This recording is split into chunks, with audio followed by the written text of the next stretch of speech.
So for some reason.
Hello and welcome to round 2 of the championship, and well, as Julie Andrews sung, the hills are alive with the sound of music here in Austria, but just not music today. Music of a different type, a more mechanical kind, with flat sixes, V8s and screaming V10s making up our symphony and for an orchestra here today. From the Red Bull Ring, I'm Tim Cox with Sam Fitzpatrick. And Sam, Spa, round 1, everyone thought, coming into turn 1, La Source, normally the source of all problems, but it wasn't. Everyone got through. It was amazing racing for start to finish. Yes, there was a bit of door rubbing, but that's what we come to expect from GT3s. And what a finish we had in all 3 classes. Absolutely, I have that 5 wide moment going into La Source sketched into my brain. Somehow, there wasn't significant contact being made. And you're right, I thought the Jones owners, considering it was round 1, were absolutely fantastic. I really think we've got a very high quality field, a field which has a lot of respect for one another as well. And this Red Bull Ring circuit, we should really see the drivers exhibiting their best racecraft skills, because you can really overtake around this circuit and you can go alongside for the vast majority of the corners. Oh, you thought it was exciting last time out. Oh baby, we're in for an absolute cracker today here in Austria. And well, let's take a little look at the championship calendar. And as we see, well, we kicked off things at Spa-Francorchamps, made the short oh God, I'm crossing over words already. The short trip across the border to Austria before we head to South America in a week's time to the mighty Interlagos. And then it's a bit of a break through to Indianapolis in the new year, where we head obviously up to North America for returning back to Europe to the iconic Monza. So heading back to Sam Fitzpatrick's favourite track of all time, Daytona, back across into North America. Then it's across the Pacific to Australia, to Bathurst. That's going to be an interesting one, to say the least. Then to the UK, Brands Hatch. Well, that's going to be tight, fast and furious, to say the least. Road Atlanta, the new Manicourt circuit, brand new to iRacing. That's going to be an interesting one, to say the least. See how the drivers get on around there for Sam's favourite circuit, Suzuka. Well, we round things out with our first American visit of the season at Sebring. It's a busy calendar, Sam. One of our biggest seasons ever here. Not just Apex Racing Leagues, but Apex Racing TV as a whole. It's going to be all about the endurance and the grind and being consistent, isn't it? Exactly. You were pointing out earlier on how this nearly spans over 3 iRacing seasons. I mean, it's a proper hefty calendar when you got 12 rounds, and yeah, some of them towards the end of the season, in particular Manicourt and Suzuka, are going to be terrific. But yeah, the drivers, I mean, I think the big news for this round of the season, Tim, is the change of BOP. Change of GT3 cars completely, honestly, because there's been tyre updates and there's also been many changes to the individual cars as well. And it's really mixed up the pecking order, I think. There's been a few drivers who have changed their cars. The Sim Race Sweden guys, for example, have changed their cars to the Lamborghini from the Porsche. And this Porsche dominance that we've sort of got used to over the past iRacing season is no more. And it's unpredictable who's going to be at the top tonight because of that. So what sort of cars are looking like after, well, from initial thoughts anyway, are looking like to have the stronger end of the BOP stick right now, Sam? It's a little bit tricky to tell. I think the Porsche certainly has dropped back. I don't think there's any doubt about that. The Lamborghini maybe looks a bit better. We've had a couple of drivers switch to the Ferrari as well. But so far, we're still figuring it out. Of course, the build only was released a few days ago. There will be a video actually on the Apex Racing Team YouTube channel going into more detail, and I certainly recommend checking that out. Kevin Ellis will be giving us a bit of a rundown. But we're still finding out. That's the exciting thing, Tim, and it'll only be sort of round 4 or 5 of the championship that we get a proper pecking order of which car is the one to go for. Now, I've heard, apparently, rumour has it, the McLaren is now the quickest car, but it's a nightmare to drive, and you're balancing on a fine line. So it's going to be interesting to see if any of our drivers have migrated across to one of Britain's finest sports cars manufacturers. But talking of obviously the last round, let's take you through the championship standings, which essentially are the race results from last time out at Spa. And wow, Pro, I mean, it was tight, wasn't it, at the top? It wasn't an easy one, especially to start off with in the early stages. Absolutely. Race Anywhere, SimSport, their first sort of ambition at the title this season, and they were absolutely exemplary. I mean, Schwartz and Lang, because they had that switch at the end of the race. It was very much Hakkinen, Coulthard, Melbourne 98, I want to say, where it was very much whoever comes out, whoever gets pole position, whoever leads through turn one wins the race. And Lang deserved that race win, absolutely, but they decided to switch it around. Schwartz got the race win, and we'll see if they can respond this time. But I think the competition might be a bit higher this time with those Sim Race Sweden guys. They look strong in practice. I think Arvidsson may have been fast in practice with that Lamborghini. So maybe the fact that they're in the Porsche, which was the fastest car, maybe the fact that the Porsche isn't the fastest car may bring them back into the pack, I think, for this round. It's going to be tasty for certain. And well, let's take a look across into GT3 Pro-Am, and Jakob Behrens leads the way with two of the finest Scandies there, sitting pretty, and well, three of them in the top six. It's not a bad result for those guys at all, without Skerrett, and obviously Martin Deckens there, nestling away in second place as things stand at the moment, Sam. And I've spotted from practice, there's a couple of the Pro-Am guys going very, very quickly right now. Yeah, a couple of them have changed cars, so again, going to make a bit of an impact, that one. And I feel like Red Bull Ring is, I know we don't want to call a circuit easy. I feel like there's less corners necessarily to master. At least it's easier than somewhere like Kota, for example, which I think is a very tricky circuit. So I think if you've kind of got the good racecraft element and you can like get in that good, qualifying lap, then you've got a fantastic chance here at Red Bull Ring, because I think it's going to be a bit more open than at Spa. And then in the AM standings, a lot of drivers who we're not familiar with, I must say, Tim, but at the moment it's Daniel Zanon who leads the way. However, I think a lot of the amateur drivers didn't have a clear run at it last time. I think there were a few of them who had the potential to finish in the top 20 in the standings, and I think Zanon was the only one who was able to do that. You can see he's got quite a significant lead now. But I mean, I think there are 6 or 7 other amateur drivers in that championship who could certainly, mix it up. I mean, Philip Russell, for example, former F3 amateur champion, had an awful first round. We wait to see if he can respond here at Red Bull Ring.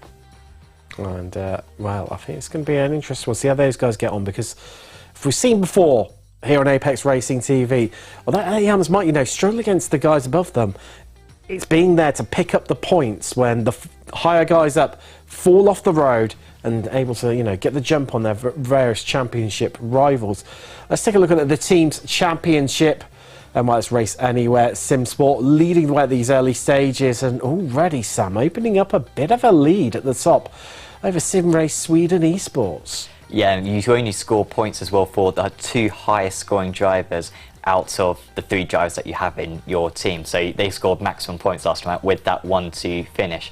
So that's a good lead for them. Sim Race Sweden, who dominated the F3 championship, so it'll be very unusual for them to be lugging behind a little bit. But as I was saying earlier, they do look very strong in practice tonight. And then 3D Rap, Squadra Corso, very strong team actually. Good strength in depth as well for 3D Rap. So I think they'll be in that top 3 throughout the season, I imagine. So I said it last week how round 1 was almost like a weird round because it was so much different to the other rounds of the championship. I think almost this is like the start of the proper season now, Tim, and obviously you want to have good points in round 1, you're not going to turn that away. But I feel like we could have a whole lot of change compared to what we came to expect at Spa 2 weeks ago. Now, obviously you were talking earlier about the BOP, Sam. The drivers are allowed to change their car once in a season. Some have done that, some haven't. What you're saying about the season almost feeling like it's going to kick off now in round 2, do you think actually maybe a few of them are just biding their time a little bit, waiting for round 3 to get some of the officials out of the way, a week of them to understand how the BOP is working out, what is the meta car at the moment in iRacing GT3s, and then they'll make the switch? Yeah, I think that's a very good shout. The drivers get a free change of car all the way up to the 4th round of the championship, so up to the 5th of January. So they've got like best part of a month to change car with no penalty points at all. So I think it's risky to change this early, Tim, honestly. I mean, like, it was only 3 days ago that we had this new build. To be that confident that you're going to run for the next 11 rounds this car, because if they change again, that's it. They're going to take a point penalty. So I think that's a big call. I would be making that change at earliest round 3 and probably leaving it till after Christmas. So I'm absolutely sure. And then rounds 4 to 12, I know that I'm in the best car possible for this series. So yeah, really interesting to see how the teams kind of use that. In terms of the format tonight, we're going back to the standard 60 minutes format. Same as what we had at Spa last round. It'll be next week that we go for the sprint race, which we have a couple of sprint races, 25 and 30. But yeah, tonight 60% fuel capacity as well, Tim. So it's going to be kind of high fuel consumption circuit like this. I imagine around 30 to 35 minutes that the drivers will be pitting. There won't be a whole lot of flexibility available because this place eats up the fuel. Oh, it does indeed, Sam. That it most certainly does indeed. And let's take a little look at the track map. And Sam, you were saying about, there's not many corners around here, although some of them do effectively count as a corner, even though they're more of a kink. We'll more about that later. Turn 2. Well, yes, they see just heading past turn 1, just behind me there, as they head up the hill towards Remus, which is actually turn 3, because there's a bit of a kink. You can just see it about now-ish. No, not on this one, not on this one. Well, it's there. On our check. Our check maps are good, you see, Tim, compared to the ones that we see in like Formula 1 and that, where apparently that straight, there's a corner in there. It's because of the motorbikes, because MotoGP have to physically take it as a corner. That's why it's classified as, whereas 3 here, it's actually technically turn 5, technically. It's where we're getting really pedantic and anal. We're going to call it Schlossgold, but its actual name. Then 3, 4 and 5. But Sam, you said not many corners around here, as we're seeing right now from the corner numbers behind us. But Red Bull Ring is notorious for the off tracks. We saw quite a few drivers take on penalties last time out at Spa from going over the incident point limit. I'm worried because it's a short lap. You're going to come round to those same niggly points, namely through the last couple of corners where you can run wide so easily and pick up an off track, or if you cut the corner through 9 here on the inside, again, so easy to pick up one and then accumulate those incident points.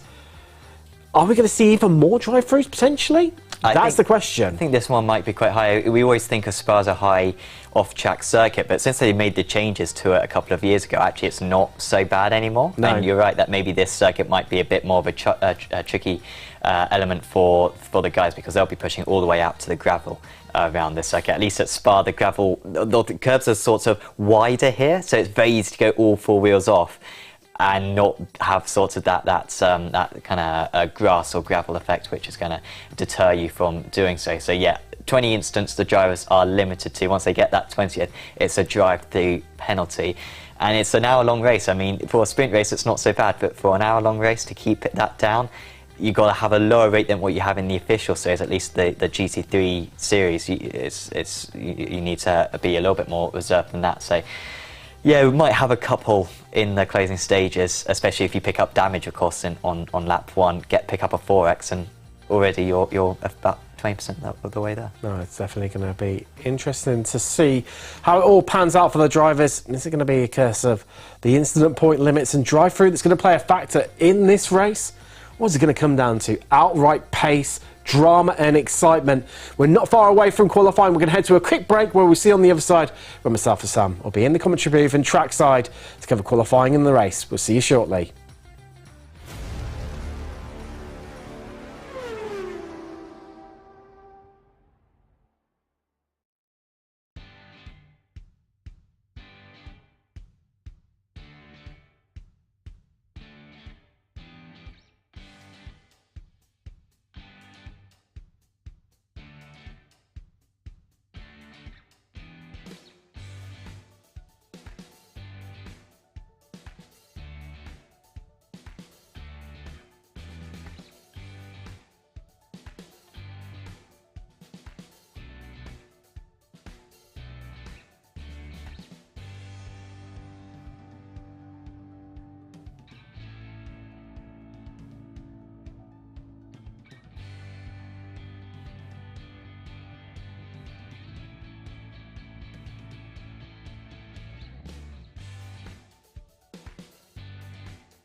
Welcome back, and we are trackside here at the Red Bull Ring.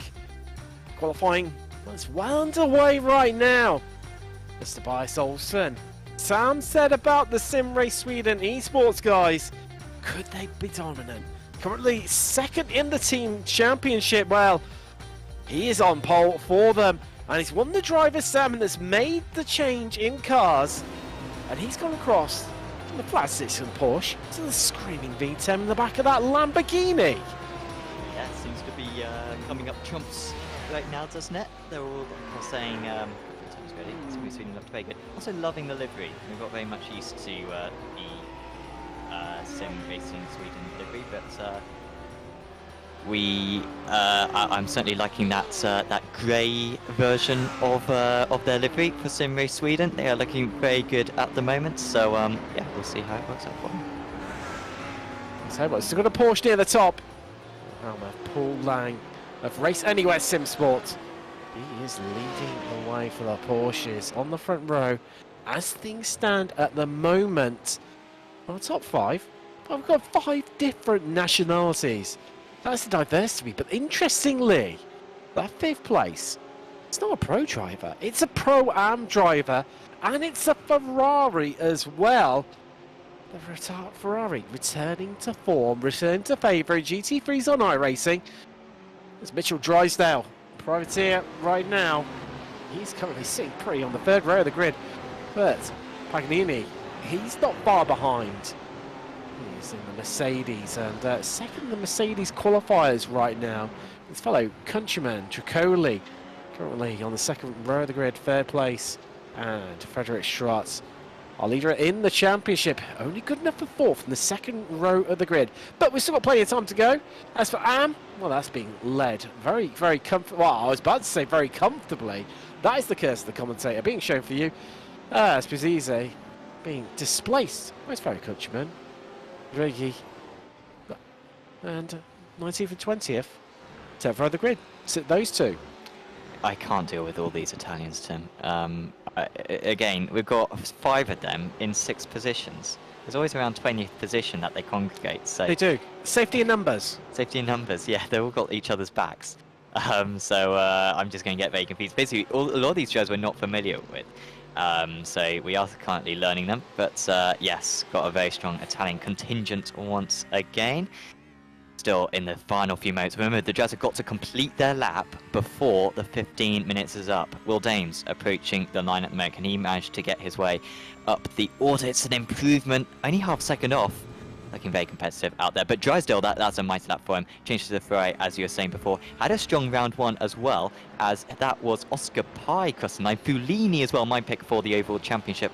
He's up into 10th place. That top 10 just getting gradually closer and closer in terms of competition as this qualifying session goes on, as we've only got 45 seconds to go. Not many more drivers are going to set a lap time, including Lang won't make it round to make it another lap time. Wilson might do, but honestly, I think he's covered off anyway. Well, 2 tenths covers.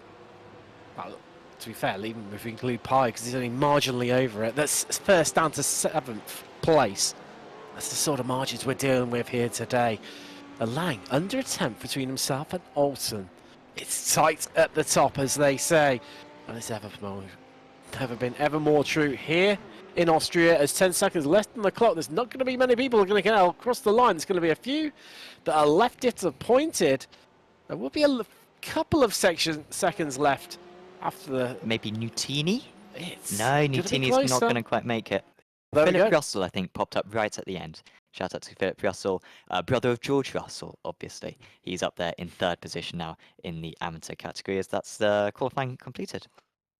So we're just heading across into the race session. I'll be able to bring you up with your grid very shortly. I can tell you that, well, there we go. It's there on the screen officially for you. Olsen on pole in Austria, with Lang joining him on the front row. Tricoli and Schwartz on the 2nd row of the grid, with Pro-Am driver Drysdale in the Ferrari popping into 5th and the 3rd row of the grid, with Isaac Halverson joining from company. It's Oscar Pye and Herbenau on the 4th row of the grid, with Pizzini and Martinson taking up to 10th place. So it's Fuganini and Rouleau on the 6th row of the grid. Moving through, it is Will Dames and Neil Cooper, an all-British row there with Vendetti and Glarum. Latini, Wright, Maria and Yeltas running out your top 20 and 10th row of the grid. Then it's Thomas Yaz. Good to see he's managed to get into the session. He was experiencing a few iRacing issues. Mattiasen is alongside him on the 11th row with Gabrielli and Roigi. The top AM qualifier in 24th with Pizzizi. Just to place down a row there with Pedro. Puschetti, Trani, Zurich, Fincato. Take you all the way to row 15 and 30th place. So it's Renault, Hedgecock, Hubler, Bizagali, Radazzo, Philip Russell in 36th with Liam Murray, Schmerek, Jensen Adrianson and Gasparini. Takes you up to row 20 of the grid and 40th position, but we're not done and dusted there because it's Gooch, Zanon, Ellie, Hall, Groves, Santos, Mazumeki, Engelhardt. Take you up to row 25 there, and then we've got Claysons, Hobson. That's row 25. Row 26 is Jay Walsh and Clist with the last complete grid, where Jason Nebry. So a few of those drivers not setting times in qualifying.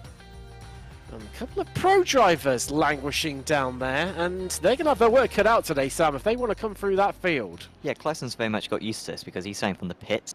He has a pit lane start to serve. I think Musumeki, apologies, has also got one to serve, so they'll be starting right from the back. Also, watch out, I think, for Jensen Adrianson. Very strong in round one. My pick for the Pro-Am Championship. I think he managed to finish runner-up in the Pro-Ams last time out, but he's way down the order. Albeit, the field is so close, and I say this a lot of the time, but it's only like 1.3 seconds separating the top 40, so it's very close. I think Jensen might well get himself back into the top 20 by the end. Well, the Porsche 911 safety car has pulled in. Olsen controlling the pace of the whole pack. And is he going to go early? Is he going to go late? Well, he's going early and he is gone. And we are green and we are going racing here in Austria of round 2 of the championship. And I tell you what, Triccoli's going to sneak that Mercedes up the inside and says, thank you very much. But look at Drysdale and that Ferrari.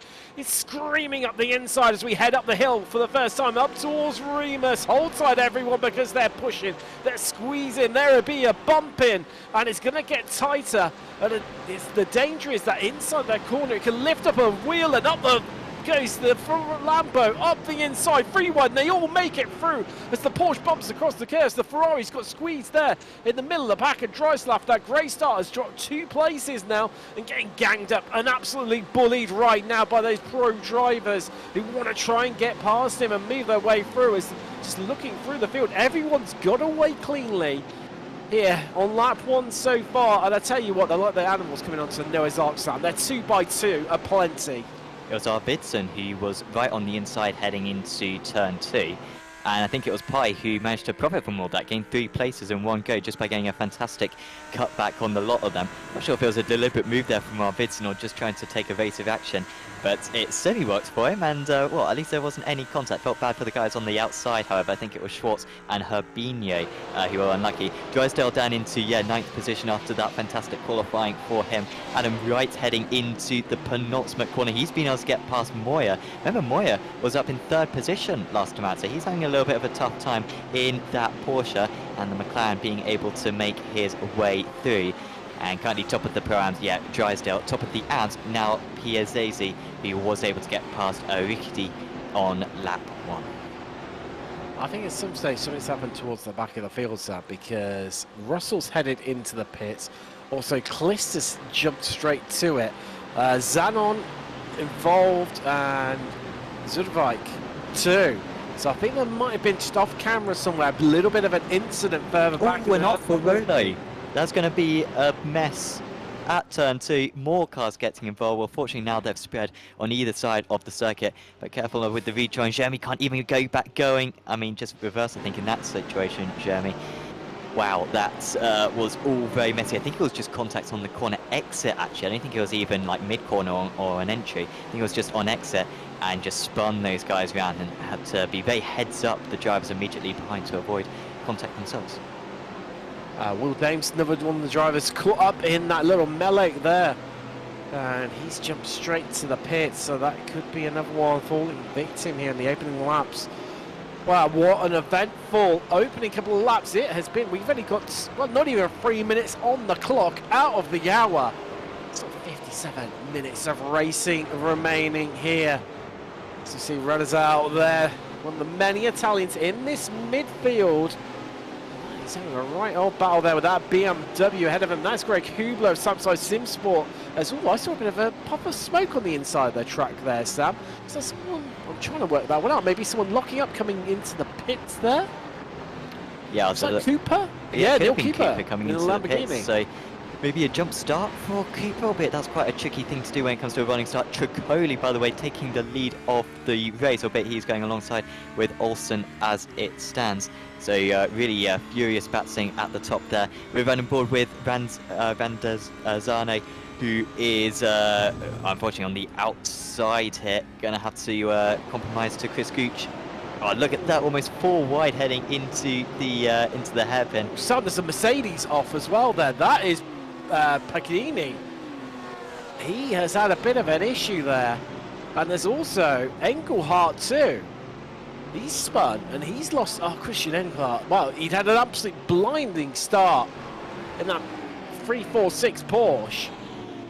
It's all come undone for him. These opening stages. Wow, what an opening few laps it has been. There's so many stories coming out of it already. But already, I tell you what, there's a big old fight on over this second place here. So you see him heading across the start-finish line, and Olsen already starting to pull out a bit of a gap in these early stages.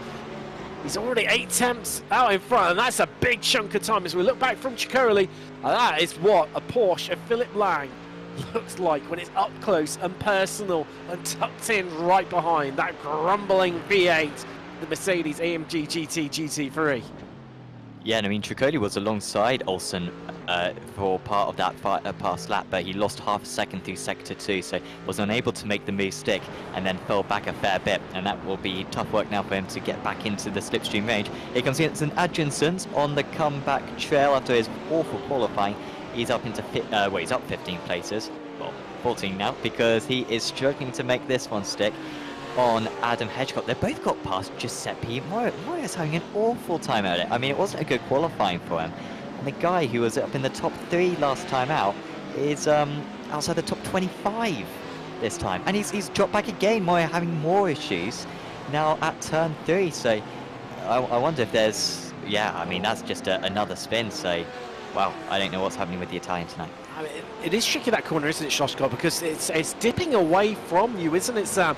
And I do have to wonder, is he just Porsche doing Porsche things, that new tyre model that we spoke about in the build-up coming into play, that's why he's just maybe lost the rear end a little bit. Just the car not behaving like he's normally used to.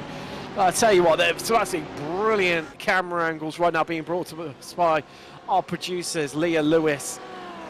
Wow. Coming through turn 1, heading up the hill towards Remus. And Olsen has pulled another, well, 10th and a half over these guys. And I think the way that they're battling right now, Chicoli. Oh, here comes Pi. Well, he's going to try and he says, I want to have a go at Chicoli. I'll move over Paul Lang because I want a shot at that Mercedes. This is Pi, and I tell you what. Look at the move behind as well. That was Arvidsson. What a move from that Lamborghini. I tell you what. Being able to spot that from the rear view camera there just worked an absolute treat. As you can see, his mirrors are being filled right now. And Lang, it's gone from bad to worse with him. That's 2 places in 2 corners that he has lost. But, big question, Sam, can Pi get on up the road, get into Chicoli and get past him and stop Olsen from scampering away and heading off into the distance and making this a nice, safe, easy victory for himself? I got to admit, Tim, I was a little bit concerned that Race Anywhere might establish themselves as tricky to beat in this championship. But right now, their dominance that they showed at Spa has certainly come to an end. Remember, they were 8 seconds clear of the rest of the field by the end of the Spa round. But they are right in the mix. Going to struggle to get either of them on the podium at this rate for this event. But yeah, Pi looking really good. Thomas Jazz running way too wide at the final corner and picking up a hefty third, albeit he is still 5 places up on his start place. So take a look at this replay here. So this is on board with Pi. As we're going to see, this brilliant move up the inside. So yes, it is on board with the Lamborghini. So that's Pi up the inside. And that's Arvidsson just saying, thank you very much. There's a gap there, I'll take that. And I'm going to stick my Hurricane straight through it. And he is through. Stunning move there, and Lang, that's how he lost 2 places. Well, saying 2 corners, pretty much in the 1 corner there. That was Schlossgold, not definitely being his most favourite corner right now. It's all about big wins, big losses, and there's our championship leader. I know it is provisional, it is only after 1 round, but Frederick Schwartz languishing, I think it's safe to say, Sam, by his own standards, down in 8th. He's dropped 4 places in these opening laps. Yeah, really tough round so far for Schwartz. Drysdale actually set the fastest lap of the race a few minutes ago. I think he still holds the fastest lap of the race as well, does Drysdale. So he's not going to be easy to drop off. But also having to go defensive out in the lead. I think Triccoli may have gone for the overtake once again down into turn 1. Olsen holding on, so Triccoli able to break that draft once again. So Olsen actually made a mistake on that last lap. He lost a bit through sector 1. It's just a rubbish lap actually, wasn't it? He lost a bit through sector 1, a bit through sector 2 and a bit through sector 3. Lost 8 tenths in total, and this has really put these guys back to close, and there's no waiting around. Triccoli wants to get past, and Oscar Pi, only 12 years old I believe is Oscar Pi. It's infuriating how talented he is. He is storming through the order. Remember, he started all the way back in 7th position. He's looking like the fastest man of any of these guys at the moment. Olsen doing a fantastic job. Remember, the 2-time Formula 3 champion in Apex Racing League, as there's contact, as you say, a little bit shoved offline. Brilliant exit for Pi. It seems like he just gets off the corners so well, doesn't it? It is. He's really making all that, with weight being in that rear of that Porsche, to enable that traction to give him a real good boost out the corners. That's second. He's past Triccoli. What can he do against Olsen, who is no mug whatsoever? You've listed his credentials already, Sam.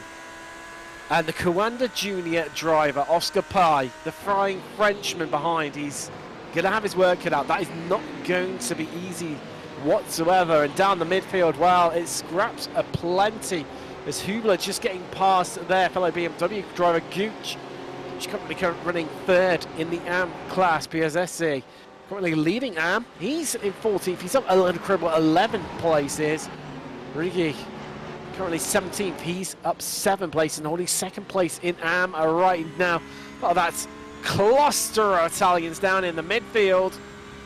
Talking of Italians, there's none to be seen in this battle for the front as Pi, he's made to do the hard work. The hard yards right round the outside. He can't quite hold on to it. He's squeezed out onto the curbs. He takes a bit of a bump against the sausage curb, but they're side by side. They're equal coming off the corner. They touch wing mirrors. Coming down the back straight, they bang doors once again. And it's tight coming down into Schlossgold, but look at that looming Mercedes right behind them. It wants to get involved as Triccoli.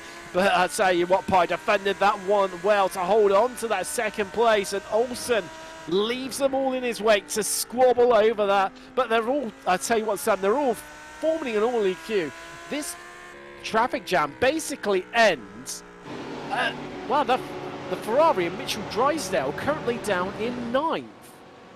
That was very aggressive driving there from Olsen and Pi. When you see driving like that in the early stages, you know that it's only a matter of time until there's going to be significant contact, because they were lucky to survive down a straight on that occasion. So yeah, going to be a very tricky one if they are going to keep up with that one. I sort of hope Triccoli manages to split that one up, but for now Pi just dropping back slightly, but there's just no relief here at Red Bull Ring. Such a high slipstream effect with the long straights that Olsen's isn't going to have an easy time of it unless he can make a break at the pit stops. What worries me, Sam, is with all this hard racing this early on, one of the parts of the changes to the tyre model for the GT3s this season and iRacing was that if you go too hard, it will really hurt your tyres I tell you what, Pi, he's getting his move done, and that's it done. Elbows out. Tricoli senses an opportunity here, and Olsen is going to get mugged left, right, centre. He's dropped 2 places. That Lamborghini down into 3rd.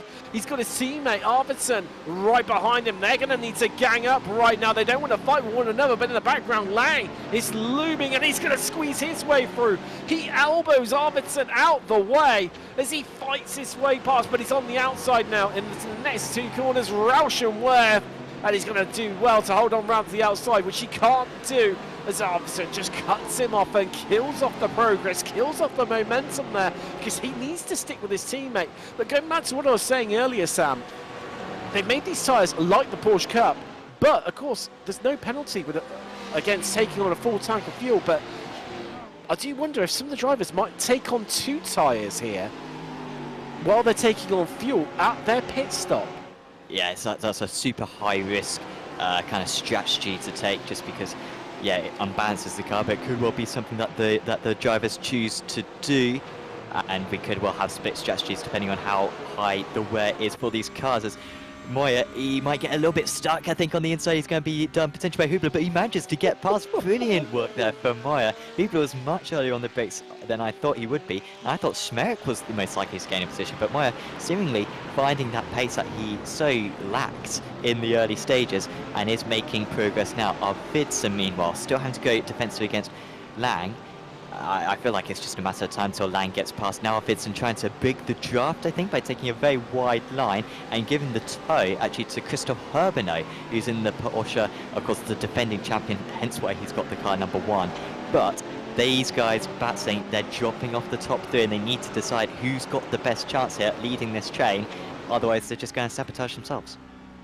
Also, Sam, you can see in Herbenau's rear view mirror, it's being filled by another Simrace Sweden Esports Lamborghini. That is Matthias Martinsson, who's right behind Herbenau right now. And what these Swedes need to do is they need to try and work together, to get in together, to form like an iron curtain and secure themselves some good team points here. And then get after the back 2 acts as a rear gunner, so whoever's at that front train of 3 can go after Tricoli and Pi and try and just make their way past them. As I think that's one Matthias Martinsson though. It is. Great to see his webcam. Any drivers watching back? Details in the Discord on how to get your webcam up. It would be great to see some of your faces. Like you see mine and Tim's faces. Shouldn't just be our faces on the stream each week. Definitely. Martinsson having a great view of Herbeno trying to get past Lang, and this is great news for Arvidsson. It's odd with the pace of these guys. It seems like drivers ebbing and flowing in terms of pace, because Herbeno looks absolutely terrific right now. Martinsson was having a little bit of a tough time of it, but Herbeno's got a much better line, and Lang, after failing so many times to get the move done on Arvidsson, just the first attempt, the car number 1 manages to get past. And look at Martinsson, the run that he's got. Poor exit for Herbeno, and Martinsson's going to get his part of his car alongside. Very tricky to go around the outside though at this corner, and he does have to back out of it. Such a long extra distance you have to cover if you're offline. Well, I'll tell you what, Lang's he was just keeping his nose in there, decides against it, backed out a little bit further back. There's contact. Oh, that's for the lead in the AMs. Yeah, that's our leader in AM. That's PSAZ, but well, no longer the lead, because there goes Rigi. And also, I get the feeling he could even lose 3rd place here potentially, Sam. I'm trying to scan down. No, he's got a bit of a gap, because I tell you what, Chris is when we're all kicking off in AM, and Chris Gooch is 3rd, but he is well down the order. I mean, he's incredible 12 places. He's up into 29th, so he's had a cracking race so far. But Salvatore Piazzese, as in that BMW, Sam, for North Sim Racing Green, despite that spin, he's still at 4 places. Yeah. He's still up 4 places. Not exactly sure whose fault that was. It was interesting that the car on the inside made a bit of contact as well. Very tricky to actually go alongside there. Like, it seems to just be a case whenever we commentate around the circuit through Rourke Corner, that long left-hander, the driver on the outside has to turn in so much later than they usually would do in order for both cars to be able to get round in one piece. And well, that time there was contact being made between the 2 of them. There is Chicoli losing time to Oscar Pai. We did not expect this whatsoever. Pai had an awful round at Spa, by the way. Got damage early on in the race, had decent pace in the second half once he had that damage fixed. But was not showing anything like this, but he's stormed through and he's pulling away now out in P1. Sit rep. Just under 18 minutes completed. Out of the hour. What an 18 minutes it has been. It's hard to know where to look. And it hasn't even come close to having an inclination that it is going to come down around here. As we ride on board in the BMW of V's. Bergerau currently at the helm. 27th overall ride now. That is Giuseppe Ware, who, as you said, Sam, 3D Rap Squad Corsa driver. Is that a bit of a mare, really, to be honest with you? I mean, I know these guys from F3, and I tell you what, they are rapid. They've got some amazing drivers in their roster for F3, but I tell you what. Oh, and that's into the wall. Wow, that's heavy into the wall. Big shot. For Jorge Matison, who changed his car for this round of the championship. But he hasn't been able to take full use of it as the Avensis Racing driver, and that was just running a bit too wide through the final corner and heavy into the wall. I feel like, again, I always reference Formula 1. I feel bad because there are more motorsport disciplines than Formula 1, but I think Raikkonen maybe crashed at that corner. That may have been when he lost his tyre a few years ago. I'm not 100% sure. That's my only memory of a similar incident to that, I must say, because usually on the entry into the final corner that you have incidents, but no, the Red Bull Mobile, it was the exit, and that is, I think, our 23rd place driver out of the running. Useless track facts, more on track facts here, Sam. Knock and right, the second to last corner. Let's see if a circuit that he has a corner named after him out. That's on a postcard, Sam. Let me think about that through the broadcast. Let us know in the chat if you have any inclination. Can I say Zandvoort? You can, and you'd be correct. Sorry, guys. Hashtag spoiler alert. I should have waited so we could get some interactivity, but once I thought of it, I was like, no, I'm taking this one for myself. Oh dear, Sam Fitzpatrick killing off the YouTube algorithm bit by bit, desperately, furiously trying to get into the comments now to see if anyone has posted anything. But looking back from her, but now that is Matthias Martin right behind us and not being able to quite make as much progress compared to his teammates in terms of moving up through the positions. But I say that, he's up 4 places, which is more than his 2 teammates combined, who've had a net gain of 0 between them, as Olsen's dropped 2 and Arvidsson has gained 2. But this is allowing he's a little bit of pressure as we see. This is the change for the lead. Alpine managed to get the move done into Remus up the inside, and well, there's a bit of elbows out there, Sam, but in the end, I think he had to go for it. He was on the inside, and do you think it was as clean as it could be? Or just rubbing his racing? I think often you sort of get the discussion of was contact deliberate. And I think like that's sort of not a very nuanced opinion, because I think I think it depends how willing you are to make contact. And I think he was very willing to make contact right there because of the argy-bargy that was going on the previous lap. So he was happy there to understeer by a car's width and make contact and not be too concerned about the effect it would have on Tobias Olsen. And well, the stewards will perhaps look at it. It depends if Tobias felt like it was against the rules or not.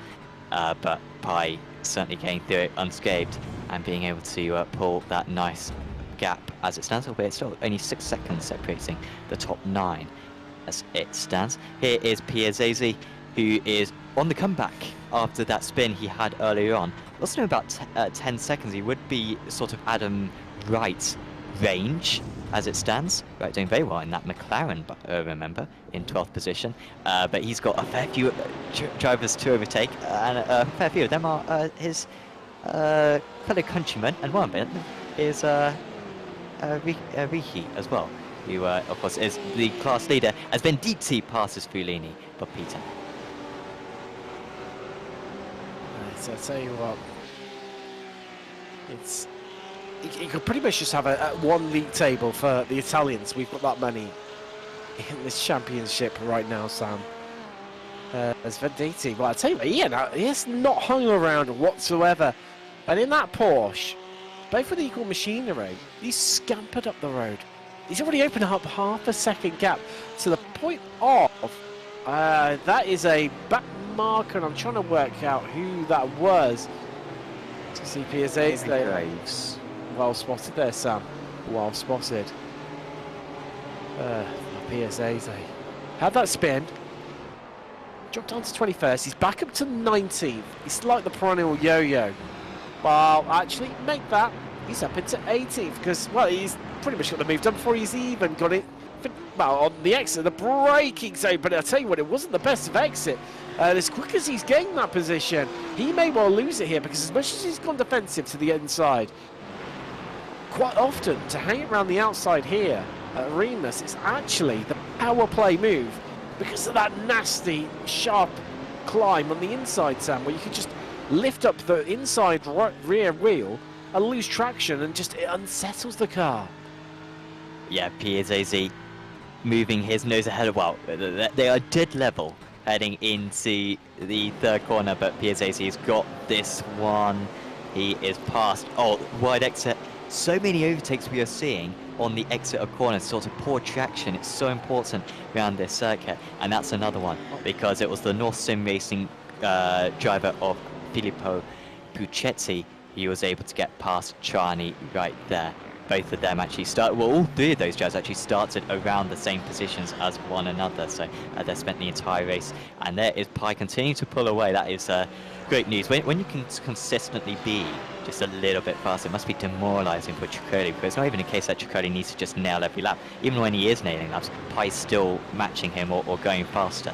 So tough work right now for the Italian, albeit with the higher tyre wear that we've got for this build, there might be relief for him later on if he's got a slightly kinder setup, maybe running a little bit less camber on that car. Hedgecock, who was in the wars at Spa, had a decent result actually in the end. He is getting past Vincazzo right there. Moira's actually got past the pair of them fairly recently. Moira's going very quickly, and Van der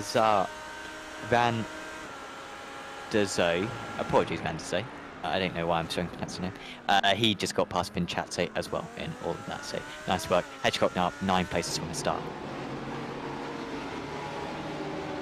After around Sam, Pi set the fastest final sector of anyone. He's not hanging around. But in contrast, Venditti set the fastest second sector of anyone.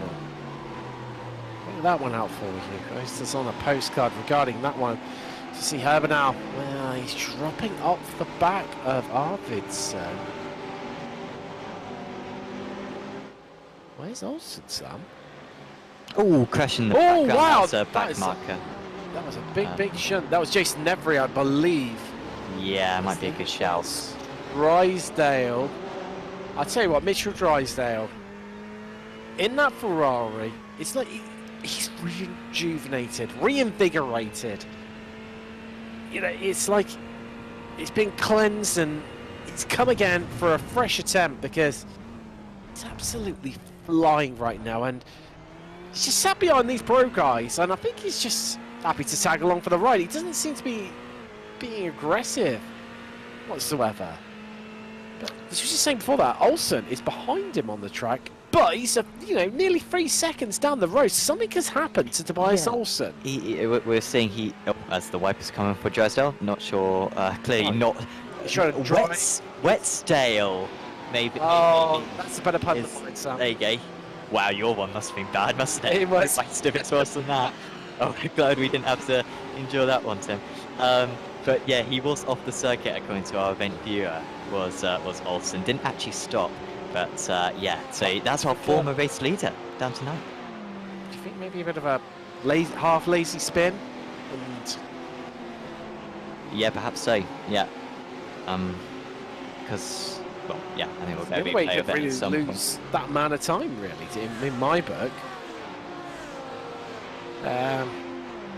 So look at the Ferraris. BC Gaming saying in the chat. No, I love the 488, but I really wish we could get the 296. Don't we all? don't we all? I think we'd all love to have a go in that one. We have not long got the Evo version of the 488, so get a feeling it might be a little bit longer before we experience that one for definite. But hold on, here's a sim race speed in Esports Lamborghini, and it's that's a big snap there. He just caught the gravel, and he did well to save that, Sam. He's found the bit of the escape road on the outside, and that's coming into Roush and Worth, isn't it? It's on the exit. It is. That's on the exit. The Slosh Gold, he lost it. As we're seeing in the live pictures, there's another Lamborghini running wide there, and wow, playing Lawnmower Simulator, and is that Jason Nevery, I believe? Yeah, it could have been. A few drivers now lapped down about a quarter of the field, having one lap put on them so far. But yeah, huge shame for Olsen, and yeah, at least he is still able to drive in this race. But yeah, what a fall from competition he has had since that pole position a fair while ago. We are getting into pit stop range. The drivers could pit now and get to the end of the race. So, especially if we have tyre changes, then it might be worth going for the undercut here. I don't think there is going to be tyre changes, honestly, Tim. I think the fuel usually takes about 15 seconds, doesn't it, for this series? And so I'm not sure. I mean, it's 13 seconds more than that for tyres. Don't think the wear's going to be enough for you to come back, especially with the check position that you're going to have to recover. Tricky one indeed, as you see. Well, Lang and his teammate Schwartz. Those two Porsches, the 147 and the 119. He would have, Schwartz would have put the 9 at the front. Would have been more fitting in his car, wouldn't it? If he was 419, that would have been 911. He's in Porsche 911. Hey, there you go. Yeah, sorry, the blurred look on Sam's face there that you would not have been able to see at home. You were very confused at my bad number-based jokes there. Shimeric into the pits from... I think there's been an issue for Rigi. Oh, Don, that was a big... Sorry, across you, Sam. Yeah, he's just lost a big chunk of time for one of the back markers. And Drysdale said, thank you very much. I'll have that place off you. And slots his car through. No problems whatsoever. As we see to ATK Sync Racing. Apology, it was Nutini who lost time. Nutini just lost 2.3 seconds, so that's why Rigi is now so close. So he just lost 2.3 seconds in the middle sector of this lap. So that's why they're a bit closer. So open to Team. That's okay, sir. That's okay. As well, we're at the halfway stage of the race. I don't know where the last half an hour has gone. It has been crazy. Oscar Pye looking pretty at the front and saying goodbye to the rest of the field because he's 1.9 seconds clear at the top of the timing sheets right now over Tricoli, and Arvidsson running out your podium. Then it's Drysdale second, sorry, leader in AM. Oh, let's take a look at this replay. We'll see right now and see this. This is where he lost all that time. Oh, yes, there you go. Oh wow, big contacts. Just blindsided by his teammate over the car in front of him. You know, the back marker, who was doing his best to just stay on a constant line, stay out of the way, Sam. So that's Gabrielli going past Chalsas. He couldn't even lose another place because that's Piazzese, I think, going to sneak on his way through there. Well, at least have a good old go, but he's on the outside into Roush and then Worth. Oh, I don't think that's going to be worth it, Sam. Or is it? I tell you what, he's having to go back up the inside. He's getting on the old switchback here. This might just work. Sometimes you have to get creative. Try something a bit bold and a little bit different. It didn't quite pan out this time. But here we go. That BMW is looking so racy right now. And it's an AM driver against a Pro-Am. But equally, Sam, he can see, he can almost practically touch his rival in AM ahead of him, and there's a flash of the lights there saying, I'm going to go up the inside here. Turn 1, the apex, it is mine, but he has to back out of it. He knows he'll get a good slingshot out of turn 1, up the hill. He'll be in the slipstream. Here we go, being towed all the way up by that tower of power coming from that 5-litre V10 in the back end of that Lamborghini Huracan Evo.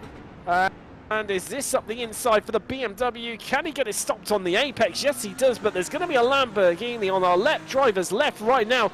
You could just about see the redness of that livery creeping ahead, but he's going to be on the outside of Soshko, but people have made it work, and he shuts the door. He gets to the inside and gets it covered off.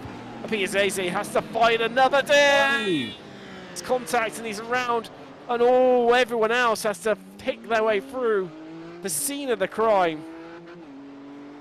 I mean, I've just got a question. Why not come into the pits in that scenario? If you're PSAZ, why not come into the pits on the previous lap? And then you avoid having to overtake. You can get the undercut done instead and avoid any risk of that, because they're losing so much time for one another when chances are they'll probably go and switch positions anyway come the pit stops. So it just seemed very unnecessary that entire. Talk about coming into the pits, Sam. Oscar Pye, our leader overall, has just set the new fastest lap of the race.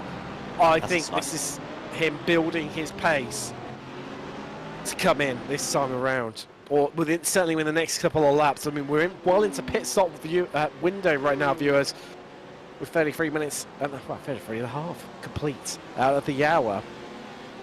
See drivers limited by fuel, as always. As into Chris Gooch as well. That's a bit gutty for him because he was running third in Pro-Am. There's Maria. Well, he's had a bit of a day at the races, hasn't he? And there is Gooch. Seems a bit ailing, doesn't he? It seems like, I don't know if you me, Sam. Is that BMW M4 crapping? Oh, maybe. Could be a shout. Renault in... I'm not going to say what Tim just did there. Renault in 17th position. Oh, we got Triccoli into the pits. A bit surprising, but maybe that's as far as his fuel went. Oh, he's being held up by the back marker now. Hold on, is that an overtake in the pit lane he was trying to do there? Yeah, we got the advertising boardings just covering it up, but it looks like he was trying to go for a bit of a lunge up the inside. Nice. I mean, if this was real life, he'd be murdering 10, 20, 30 people right there. Well, that's one way to get in your pit box. It's a pit box, isn't it? Just to park. A 45-degree angle there? I see a lot of things doing commentary, Sam, but I think that's the first for me. It doesn't seem like either of them were taking tyres. We weren't seeing them go up on the jacks, as Tim was saying earlier on. You can now take tyres and fuel at the same time in the GT3 class. So you lose a lot less time, plus the tyre wear is higher than it used to be. But I don't think we're seeing anyone decide to go down that route so far, with pit stops being around 20 seconds. So if you take tyres, you would be stationing for an extra 7 seconds or so, and it seems like the drivers don't think they can make up that time in half an hour.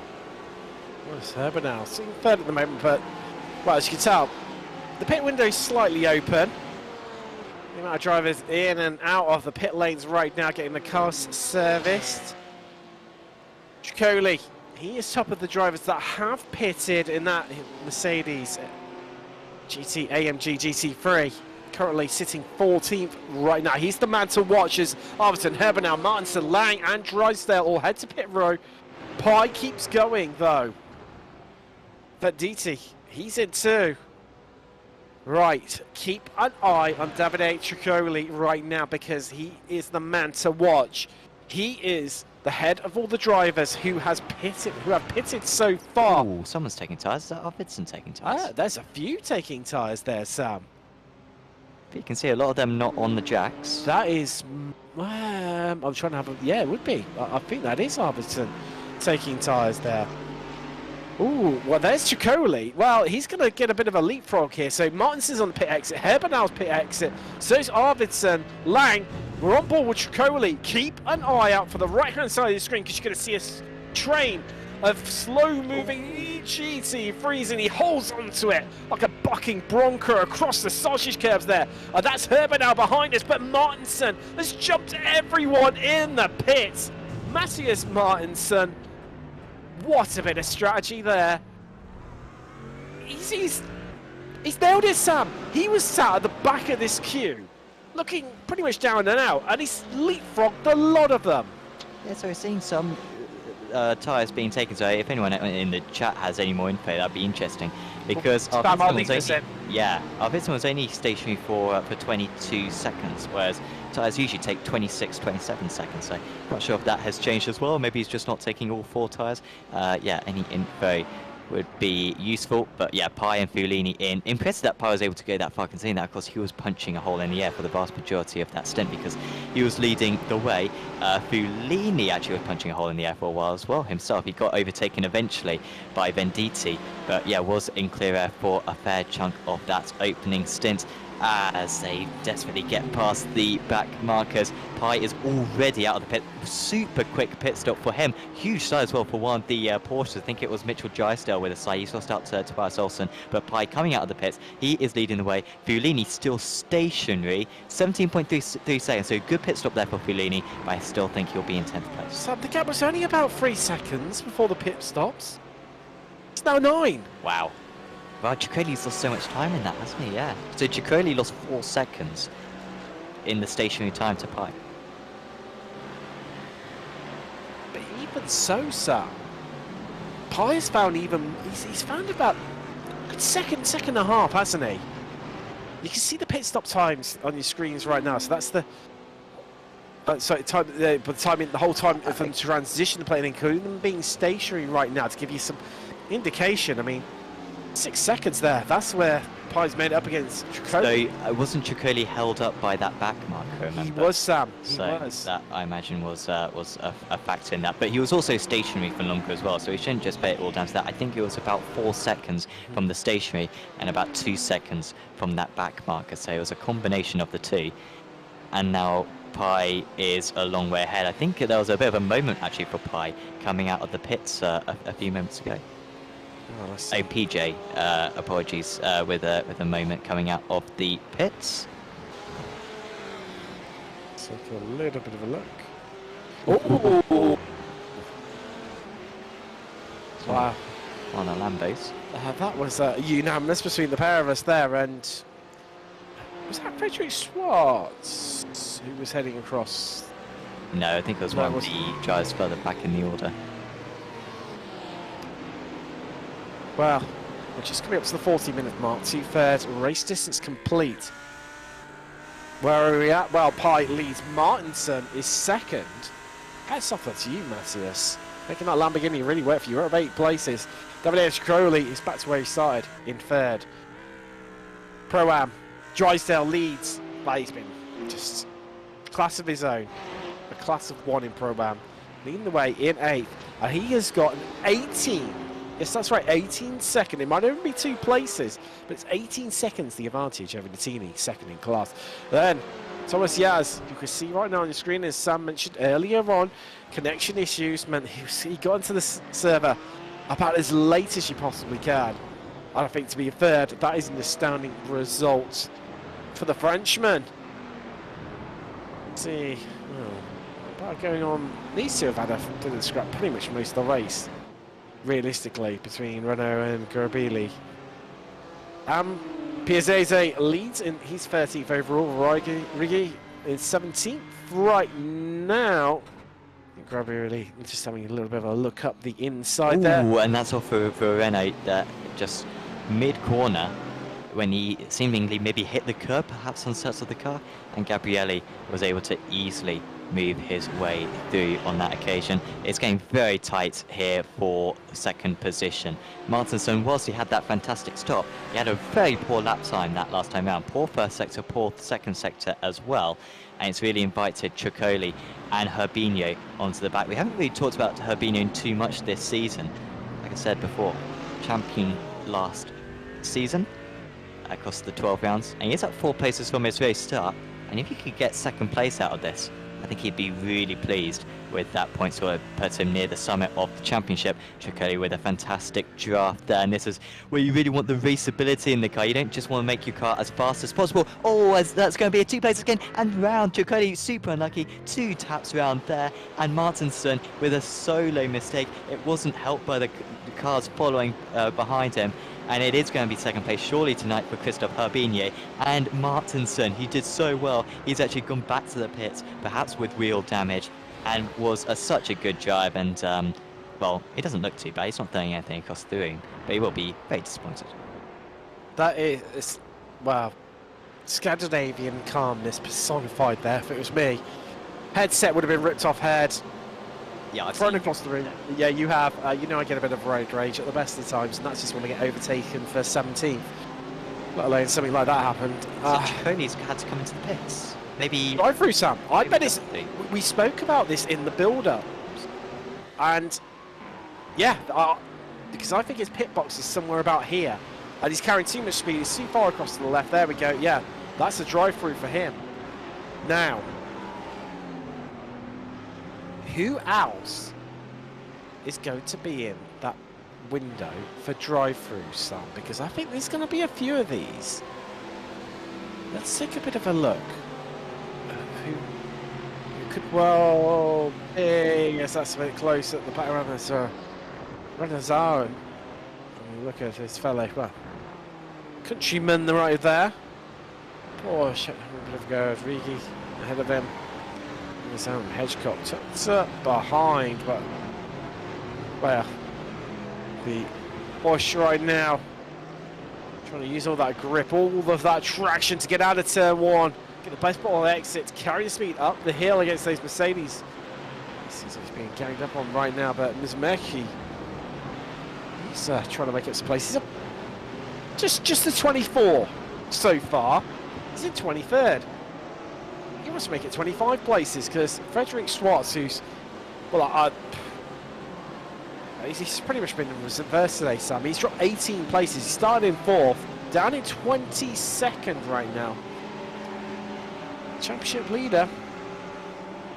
And well, it's been all or nothing to describe his first 2 races of the season, I'd say. Yeah, he was stationed for 57 seconds was Schwartz in the pit lane, so speeding penalty for himself, and or cutting the entry line, and yeah, has been a huge setback for him. But yeah, didn't he seem to have the pace regardless of that incident. Drysdale, yeah, just incredible performance to be up in 6th place. Yes, and Adrianson's actually into the pits once again. I'm not entirely sure what's happened to him, running in 17th place as it stands, and yeah, he is tumbling down the order after making a pit stop earlier on in the race, and took plenty of fuel as well earlier on in the race, just ahead of Van Desaro, managing to get past Riki right there. So Riki right in the walls, trying to remain in the top 20, contact between the pair of them heading into the second corner on this circuit, and Randazzo is able to move past for Absolute Motorsport, Acelith, and into 17th.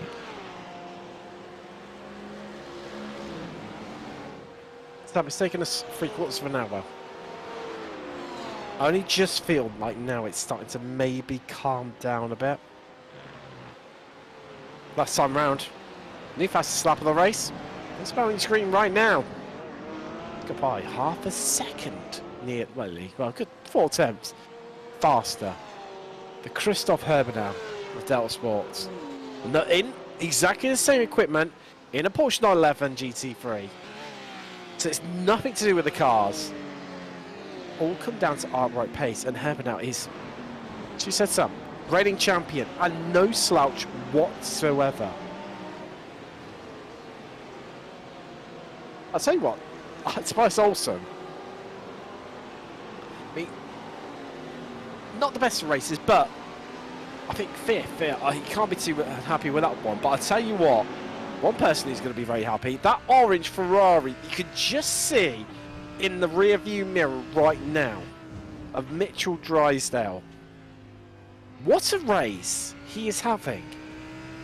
Leading Pro-Am by, well, a country mile would be an underestimate. Yeah, he's he's not taking too many risks as well, Drysdale, so I've got confidence that he's going to remain. He doesn't really need to, Sam, because all he's had in front of him is pro drivers. So let them scrap, let them take each other off through their door banging and trying to get past one another.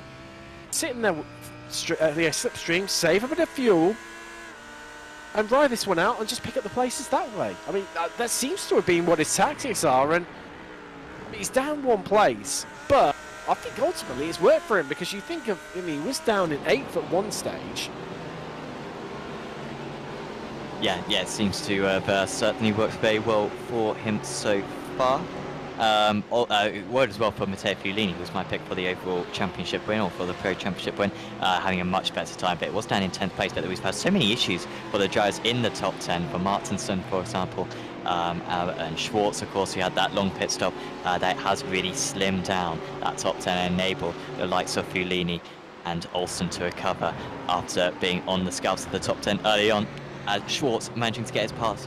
Hedgecock's actually had a good middle part to this race, but Schwartz losing 40 seconds. I mean, where would he have been without that? He would have been, well, he would have been with Olsen, Fulini and Co. In fact, Olsen, talking about him, he's just got past Fulini. He's up into 4th position, managing to get it done actually through Rock Corner. That's a very good effort to do around there. And Fulini maybe not quite with the same pace as these guys, will just be trying to hold on. Had a very good pit stop, saved pretty much 3 or 4 seconds in comparison to others with that pit stop, and that is part of the reason how the Porsche driver managed to get so far up. But yeah, after going into tonight, honestly, Tim, thinking that the Porsche might be at a big disadvantage now, these guys have certainly made it work for them. I'm not sure if it's the fastest car necessarily, but it's you can still clearly win races. Well, the Porsche and BMW have been dominant, let's face it, for the last season. BMW's been thereabouts for what pretty much since its inception into iRacing. Right now, between those two manufacturers, nearly 2 of the 3 classes, and holds numerous podium positions across those classes as well. I mean, it's only really Arvison's Lamborghini, which is 3rd overall. Oh, Schwartz with an issue. Oh, he was just making his way back up through the order, actually, was the Luxembourg driver. I didn't see any damage on that car, actually, but no, well, apparently he crashed, so I think he may have got damaged by it. Championship leader, all 4 round. Yeah, it's rags to riches for him, isn't it? Riches to rags, honestly. Yes, that as well, Sam. Very well corrected of me now. Sorry to be pedantic. No. I sound like a horrible person. Yotosa's getting past Riki. Oh, Riki's having a tough time of it now. Has such a good race from the majority, but he is slipping down the order. Remember, he was ahead of Piazzese earlier on in the race, but this second stint for him just hasn't been working out. I wonder if maybe other drivers took tyres and he didn't, and that's what's cost him, because his pace drop-off has been significant, and Yotosa's now just confirming that position for 20.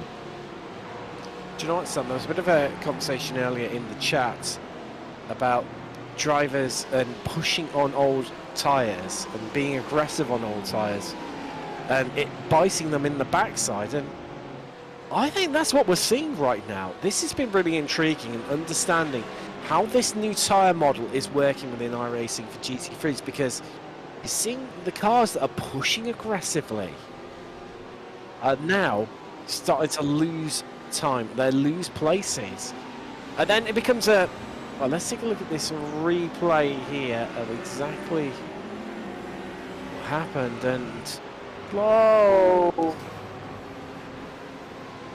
Oh wow, and then there's secondary contact. I may have just had, well, maybe he could have perhaps got over the 20 instance as well, so he would have had a drive through. So had enough of that one. Gets a couple of drop rounds. Hopefully we see Kojic back up there, because we won't race anyway. We don't want them to be dominating the championship. We don't want it to be as dominant as at Spa.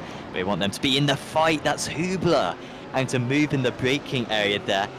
Anything from Chato was really at fault, honestly, but Hubler maybe just slightly misjudging the braking.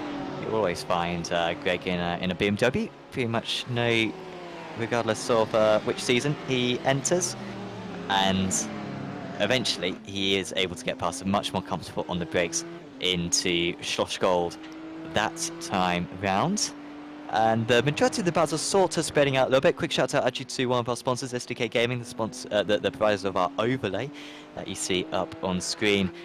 Yeah, so much information that we can display with the time tower on the left, and then of course all the different elements we have with the time comparisons, with the track maps and you can have this in several different templates as well, such as the Formula 3.5, the NASCAR ticker overlay, the NASCAR tower overlay, and several others. And of course it's great as a heads-up display as well, so do check out sdk-gaming.co.uk in order to get yourself a 14-day free trial.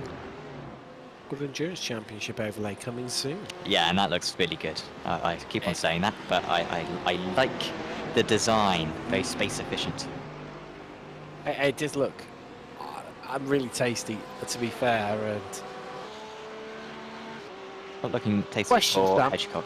when do you think you need the Endurance Light package? The answer to that one is in a big grid race around Red Bull Ring, because you need to flash them as much as possible, because what we're seeing right now is your Tortoise, he's gone with the Endurance Light package, that's why he's got the extra lights in the middle. Hedgecock behind him, nowhere to be seen. He's got the standard light package on the front of his Lamborghini. And that is why Miss Meki, your Tortoise is, well, going to completely floor my things, because he's in at 2 places and Hedgecock's at 12. So maybe it's that extra weight weighing him down, if that's Endurance Light package. All those heavy LEDs, of course the LEDs synonymous with being really heavy. Miss Meki, just a casual 28 places. Pro driver started at the back, of course.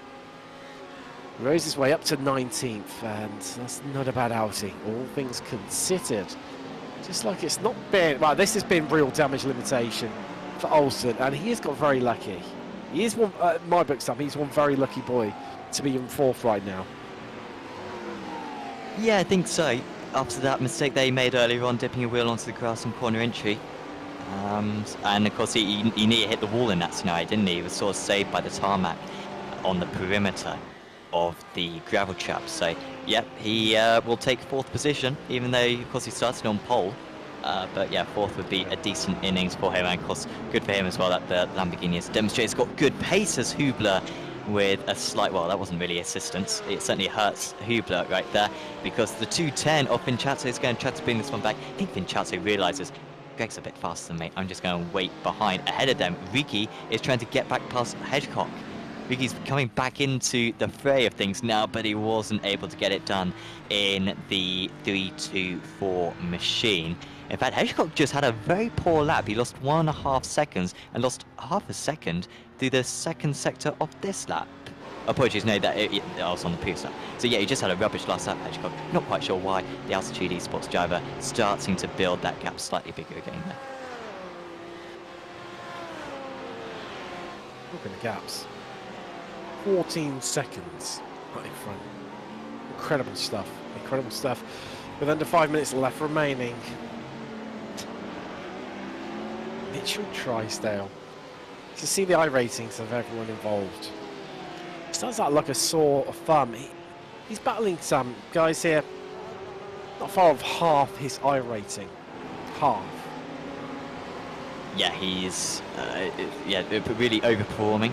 Not strict limits necessarily on the iRatings when it comes to drivers. There's several factors that are taken into account when it comes to creating the classes, like previous results in ARL and also experience in the leagues. But Drysdale firmly, in that, pro-am category, and has just been absolutely faultless. Had good pace in practice, and he's been able to follow it through for the entirety of this meeting. Shout out as well actually to Virtual Racing School, another one of the sponsors for this broadcast and for this championship. Virtual Racing School, of course, providing tuition in 50 plus different cars in iRacing, not just on road machines, but also for the oval cars as well. And if you want to get off to a good start in these GT3 machines, Virtual Racing School is a great place to get going, because they'll provide setups and track guides to get yourself up to speed. As that is... that couldn't be Philip Russell, perhaps, could it? I think it might be a back marker, Sam. Jason Nevry, maybe? Yes, he does have a white Lamborghini. No, it's not. It was Russell. Okay. Honestly, Tim, I think you've said Jason Nethry whenever you've seen someone spin.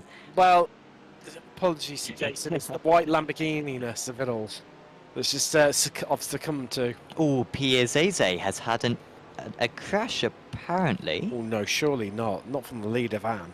So I mean, he's up in 11th, Sam. I mean, he's that high up the overall standings. He's going to have a nosebleed if he's not careful. Well, apparently something happened with Chris Gooch. They may have just gone very slowly through that corner. It's a very slow corner that. But I just suddenly saw it pop up on our screens, and I thought it was fairly significant. I'll keep an eye on what his second sector time is like. Gooch but he is seems to moving. not lost too much time. Yeah. So, whatever has happened between the pair of them, let's take a look at the replay, see if this can give us some answers. Oh, innocent bystander. Wow. Good avoidance. Oh, and into the pits comes Piazzese. Oh no! So yeah, he did have an issue in the second sector, lost 2.2 seconds, must have picked up an incident, and this might lose him the amateur race win. The gap to the car behind is 22. Oh, this... I think he'll be alright. Yeah, he should be fine. He will be okay, Sam. Still, you want to score points for your overall position, or you do score points for your overall position, so it'll still cost him in that, but, oh wow. Well, to win this race in the AMS, despite having a drive through and I think a spin as well for Piazzese, he's established himself as a front runner in that class, safe to say. I tell you, he's been one of my standout performers. Between him and Drysdale, Pi would be an obvious choice. He sort of making his way past Randazzo. And so just pushing his Ortis along there. It's one way to do it, Sam. Yeah, it's not exactly advised, but he's again a little bit later on the brakes. So I feel like he's got the braking capacity to be able to make this move. He did lose, actually, apologies, so as you taught us, who was actually able to get past, I think, earlier on in this lap. So, yeah, probably will be able to pull away from the 2-2-3. Lots of steering input there from the Italian driver. It's something that you gradually do as the tyres wear down. Well, I was going to say, is that partly due to the new tyre model there, Sam, where he's having to soar at the wheel a bit more? Yeah, I think very potentially. Olsen, I thought, was actually safe in this position, but he lost a tenth on that last lap to Fulini, and he lost a tenth and a half in the first sector of this lap to Fulini. And look at that, Fulini could not have been closer through Schlossgold, but actually had to hesitate slightly on the application of the throttle, and a slight respite, as already the checker flag is going out. We're not going to get an extra lap, Tim, and I think we're about to see we are. Oscar Pi take a race win. Wow, there we go. He's going to take the victory. I mean, I thought he got enough time to get around again, but I was wrong. He is your victor. Do you think he slowed up on that last lap, Sam? No, he didn't. Of course he didn't. He went faster than anyone else last time around. But now second. Drysdale's going to pick up the victory in Pro-Am. Arvidsson, where is Isaac Arvidsson? Just crossing the line, so he's third. That's one podium dealt with. Drysdale, winner in Pro-Am. Second and third still to decide. Second is going to Dominic Schmerich in Am. The third is going to Alessandro Righi. Now just waiting to come across the line. Piazzese, who could not be caught now, actually, Sam. So he is definitely going to win, even if he crashes and tows his car to the pits. Bettini second in Am, and that just means that Jazz is going to be the last driver across the line. He's just crossing it now. He runs out. Our Am podium. What happened to Righi at the end? Because Righi was second place, wasn't he? And we were thinking he might be able to overtake Piazzese when that drive-through came through, as Piazzese takes that race win. Excellent work from him. Could have been more for the Italian, could have been top 12, but still, he should be very proud of himself for that performance before he puts him to the top of the Amateur Championship. But yeah, I'm not quite sure what happened there, because yes, Schmerich managing to get second place in that AMS. Didn't see a whole lot of the Czech driver, but yeah, nice effort from him to be able to achieve that. Wow. With such a busy race here today, what can we say? It's been... where has the last hour gone? We'll going to head to a quick break. We'll join you on the other side where we'll be back in the studio and we'll be going through the race results and chatting to some of our drivers. We'll see you shortly.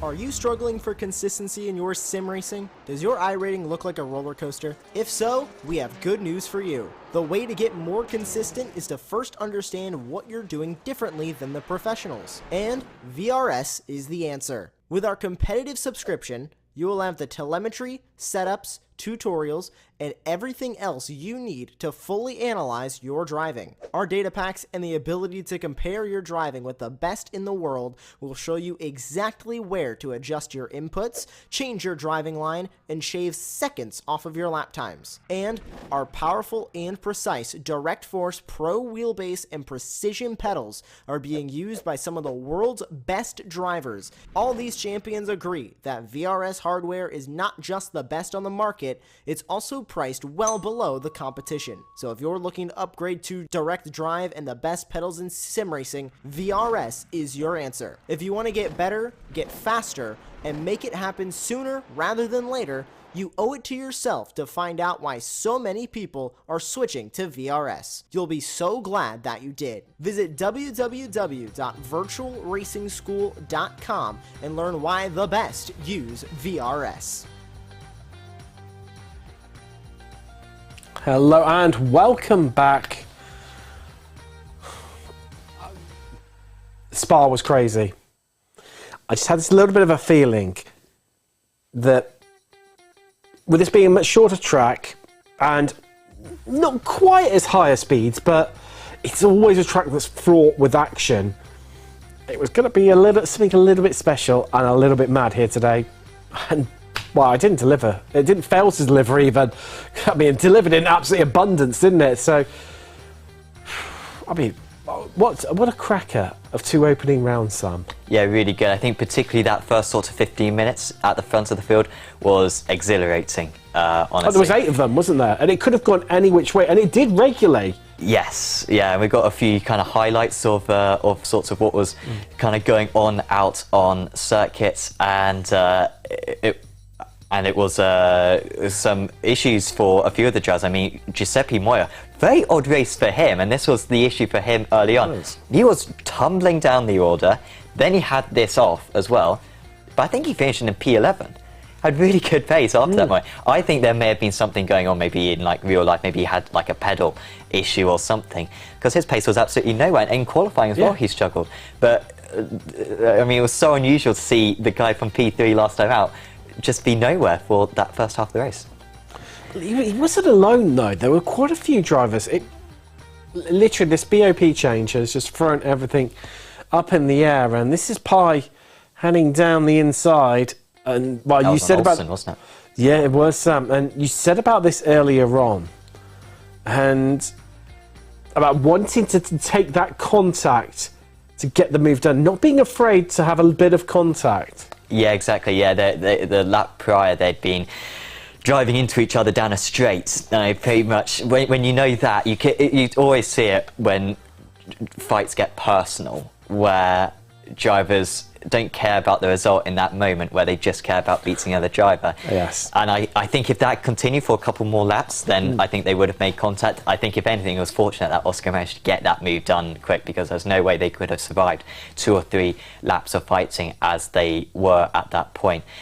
And so yeah, it was really tricky for Pi to be able to make that move, but he managed to do it, and then after that he was just gone, wasn't he? There was absolutely no catching him. Oh, he sailed off into the distance, and wow, we saw it from an on-board angle earlier on, but that was a bigger incident than what it looked like at first glance. Yeah. And then also Mathiasen with a spin coming out of the final corner. We saw a couple of drivers with this issue, actually, Tim, where they were just running a little bit too wide. There's not actually any grass out there. It's just the painted red. Yeah. The drivers are usually very happy to take that part of the track, extend the speed as much as possible. But they really got bit hard when they pushed it that little bit too far. Oh. There's a few of them that did definitely take that a little bit too far. This is what happened to Bryce Olsen. Wow. And of course, that happened with his teammate as well, didn't it? But yes, you're right there, Sam. Just caught that rear left, just just a tiny bit onto the gravel. It was enough to really, the car really snaps. He did well to save the initials, you know, the car going initially, but just that secondary one. I'm like, do we count all those chickens in one go? Because I tell you what, to keep that out of the wall, unlike Schwartz, who, well, he had a horrible race by his own standards, his own high standards, I think you'd probably say. And Schlossgold, isn't it, again? Yes, really struggling around that part of the circuit, and that contact that he made with the back marker. Had a 40-second pit stop, or for extra 40 seconds in his pit stop. I think that was a penalty. I don't think it was the damage, because he could have had the fast repair that the drivers get, unless he was saving that, which I doubt he would have done. True. So this was the Martinsson mistake. So Martinsson, great pit stop, got himself up into P2, and then just a solo mistake like that. Then, of course, he had that contact with the drivers behind as they came through afterwards. And that was the end of his challenge. He actually retired from the race in that moment, did Martinsson. It's gutting, Sam, because for me, we could have been having a real grandstand finish. I mean, pit stops did play a part of it. We've just seen the Randall incident right now. And it was all getting a bit messy. You could just tell it was brewing, couldn't you, Sam? You got those two Mercedes, line astern, and really ganging up on that Porsche. Yeah. And But nice. no, it didn't work out for him, always did it, nice, nice when you can make your way through the order in that scenario, managing to go stay on the circuit and gain those couple of positions, and then again heading into Schlossgold. Also managing to get past Fellini just a little bit offline, and then through Rourke corner, being able to get that inside line, just forcing his way past Fellini, not pushing it too much. Fellini, super consistent driver, and Olsen on that comeback drive, pretty much maximised the result after the mistake he made earlier on. He'll be delighted with the position. I tell you what, Sam, it's so interesting seeing the drivers on board perspective of some of these instances, because you really, well, excuse the pun, you really get inside the cockpit and inside the driver's mind, what they're seeing their inputs as well. It's really fascinating to see, and oh, there you go. So that was on board with Schwartz in the closing stages when he was on the comeback, so that was after his long pit stop. And then, trying to come back through the order, I was just unlucky in that scenario. Another one struggling with the curb stump. I do have to wonder, is this the new tower model? Because this was later in the race here. Pushing too hard, too early on. iRacing did warn that this would cause a bit of an issue. They said the car would be more like the Porsche Cup to drive in the sense of tyre wear. But I think it's definitely catching a few of these drivers out over these longer races, which are longer than the official sessions on iRacing, which are around about 40-45 minutes. Yeah, it's going to be... Assuming you don't do endurance, that's the caveat. We just need to brackets insert there. Yes, that would be something that the drivers have to manage throughout the season. And then this, of course, was Oscar Pipe across the line to take the race win. I just dislike young, successful people. He's so talented, Oscar. Does a lot of real-life kart driving as well, actually, and has had some success in France as well. So, Kawanda, young driver. You do not become a Kawanda young driver if you do not have talent, and he delivered that in loads. As we have the results then from this round of the championship, and it was Oscar Pai, as I was saying, for 15 seconds clear of Christoph Herbinho. Arvidsson further 10 seconds back. Then it was Tobias Olsson, so not a bad race in the end for Simrace Sweden, despite Martinsson's retirement. Then it was Matteo Fellini. Mitchell Drysdale was top of the Pro-Ams. Epic performance from him. There was Nicolo Venditti. David Ciccoli, who was right at the front at one point, was fighting for the lead in the early stages. Giuseppe Moy managed to get to P9. He was outside the top 30 at one point. Really good pace in the second half of that race. Then it was Andrea Nutini and Thomas Yaz rounding out the podium in the Pro-Ams. Then Jeremy Rouleau, Michel Gabrielli, Florian Renault, Salvatore Ciani, Haroldas Yatortas, and top of the AMS was Salvatore Piazzese, who had a couple of issues, including a drive lead, but still had a fantastic result. In 18th place, it was Manuel Randazzo in 18th place. For some sort of reason, I really struggle with Manuel's name. Yeah, there's a couple of tongue twisters in there. I expect there to be an extra syllable. But sorry, every time. Sorry, Manuel, for tonight. We'll work on it. Enrico Musumeci was in 19th place. Then it was Adam Hedgecock, Francois Peugeot, Greg Hubler, Dominic Smerek, Jensen Adjansons, Liam Murray, Neil Cooper, Mirko Vinciato, PJ Clyston, so we didn't really see started from the pits, remember, Filippo Puccetti, Alessandro Righi, James Hall, Andrea Pagnini, Philip Russell, Chris Gooch, Claudio Gasparini, Jason Nethery in 36th place, which, according to Tim, spun about 15 times. Wow. Federico Eli was in 37th. Then it was Frederick Schwartz, of course, awful race for the race winner last time out. Jorge Santos was in 39th. There's Adam Wright in the McLaren. He was having a great race. Apologies, Adam. We didn't see his incident, I think. But he was normally up in 12th Sam. place. That's normally a good sign. You're just chipping away, making up places progressively, and then all of a sudden, boom, everyone... How did he end up here? And he just kept out of trouble. They were all falling off the road in front of him, and he went, thank you, tick, another place. Until he crashed for Adam into 40th place. Which time? Yeah.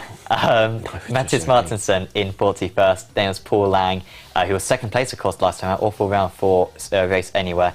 Corey Groves, Marco Bizzaglia, Yuri Mattison, Richard Zudovic, Jay Walsh, Christian Engelhardt, Luke Hobson, Daniel Zenon, PJC, Robin Glareham, and Will Dames in 53rd. Dames was actually top 10, I think, in qualifying.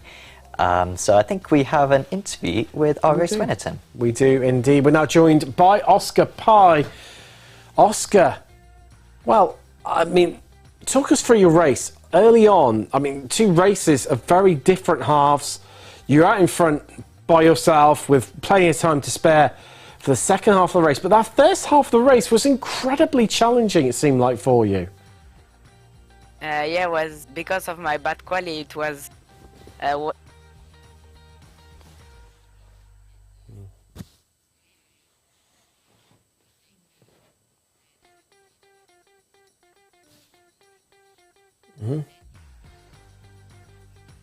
get a gap, but unfortunately I got some bad traffic, and so yeah, like building a gap consistently wasn't easy.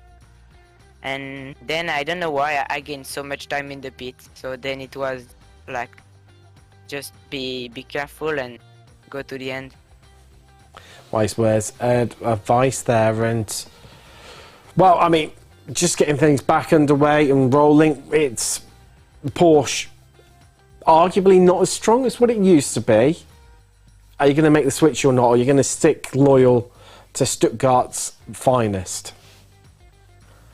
Yeah, I think now Lamborghini and Audi are a bit better, but I will stay with the Porsche, I think. And I think she also can be fast, so... No, that's... definitely... it's going to be interesting to see how it plays out for definite. But, well, I mean, Oscar, congratulations on the victory. It was absolutely outstanding. And, well, we look forward to seeing how you get on in a week's time. Yeah, thank you. Good evening. Good evening. Right, Sam. One impressive display from Oscar Pye. On to the next one. I think you should have the honours of this one. Yes, we have Mitchell Drysdale, who we made a fantastic pun earlier on. I think that was the highlight of the race. You'll have to watch back that one, Mitchell, later on. I'm sure you'll absolutely love it. But really, the focus was on your amazing pace tonight. I mean, changing to the Ferrari, how much do you think the performance was from the Ferrari? Because it seems like that swap has absolutely done wonders for you. Yeah, I think looking at the practice session yesterday, and I did some testing offline, I couldn't get a grip on the Porsche the way that I wanted to.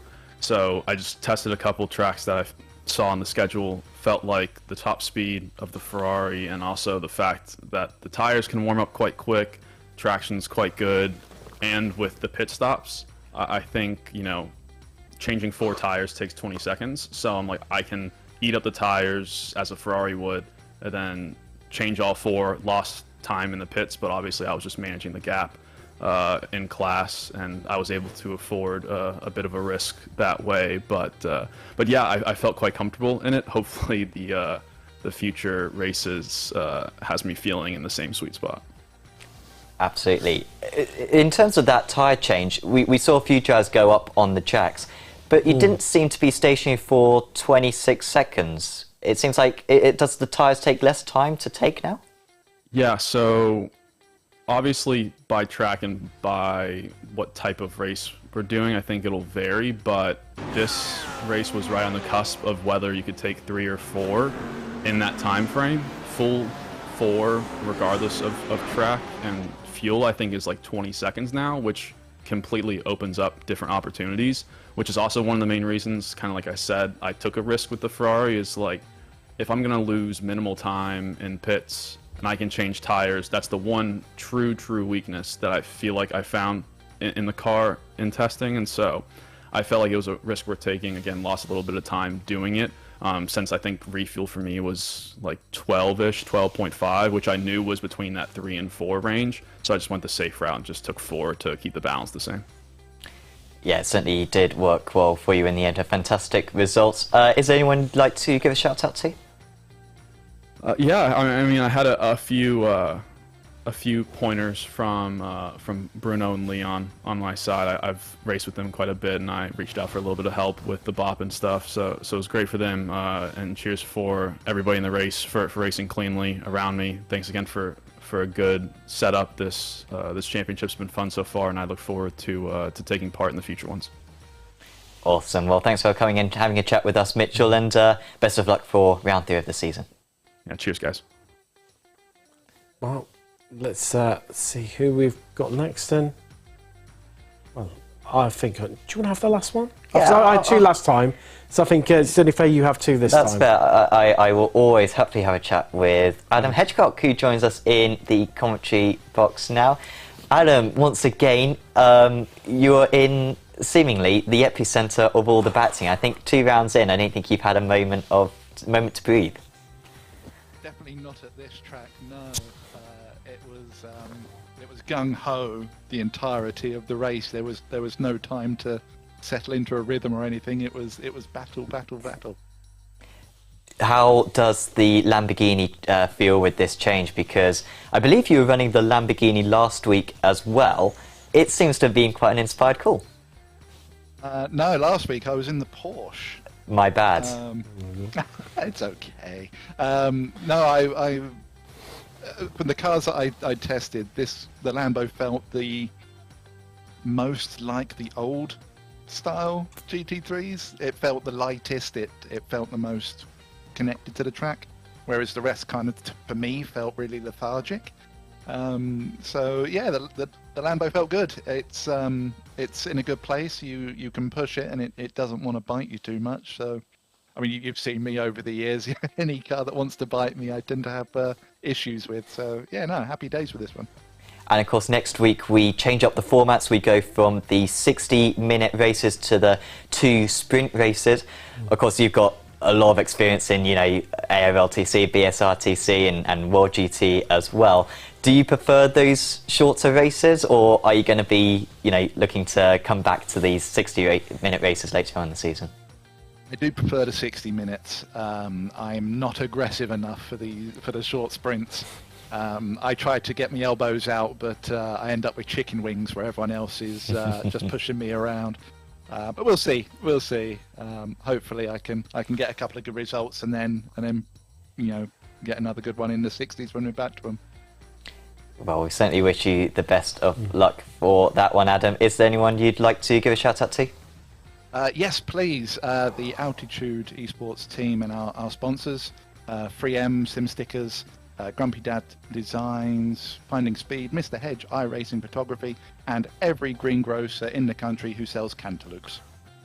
Lovely stuff. I might buy a cantaloupe tomorrow. Thank you for having a chat with us, Adam. And I think that might be about it for the interviews. Cantaloupe watermelons. I think there's a story behind that one, Sam. Yeah, I'm not quite sure. No, I'd love to hear from you on that one, Adam, to find out definitely what that's all about. But, well, that's all we've got time for this week, sadly.